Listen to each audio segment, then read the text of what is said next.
Bonjour Michel Calica. Bonjour Adrien de Tricorneau. Vous êtes professeur émérite à l'université Jean Moulin, IAE le Lyon School of Management, directeur du Business Science Institute, et on va parler de ce livre Entrepreneur à l'université, mélange en l'honneur de Michel Calica. En effet, une trentaine de vos collègues, pour retracer votre parcours, vous ont rendu hommage à travers ce livre. Alors, notamment pour ce que vous avez fait pour promouvoir l'exécutif d'EBA. Vous avez été directeur de nombreuses institutions, vous avez fusionné une école de commerce et un IAE, ce qui est une expérience originale au sein de l'EM Strasbourg, vous êtes enseignant à Dauphine. Comment est-ce que on accueille l'hommage d'un tel livre, en fait, dans votre cas, comment vous l'avez pris? Bon, avec plaisir.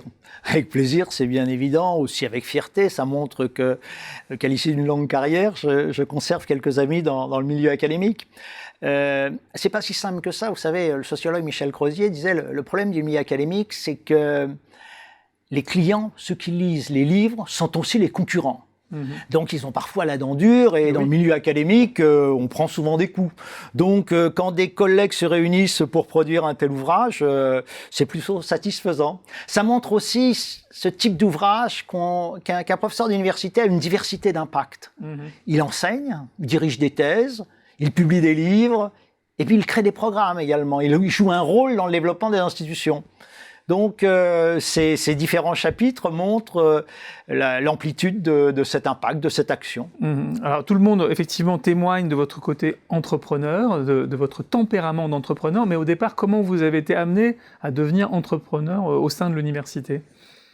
On peut se demander, est-ce que l'on est entrepreneur, verbe être? Est-ce que l'on est entrepreneur par la naissance? Est-ce que l'on devient entrepreneur? C'est l'inné et l'acquis.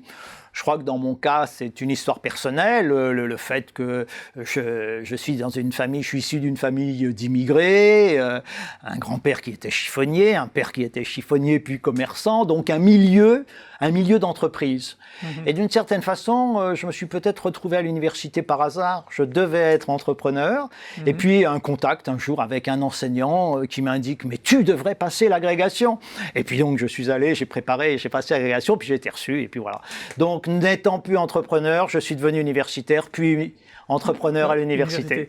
Et alors, est-ce qu'en dehors de l'université, ça c'est retraité dans votre livre, mais dans votre vie personnelle, vous avez aussi entrepris ? Oui, par les liens du mariage, mon épouse était enseignante et elle a créé des points de vente, des magasins, des franchises. Et bien évidemment, la proximité a fait que j'étais aussi entrepreneur par procuration.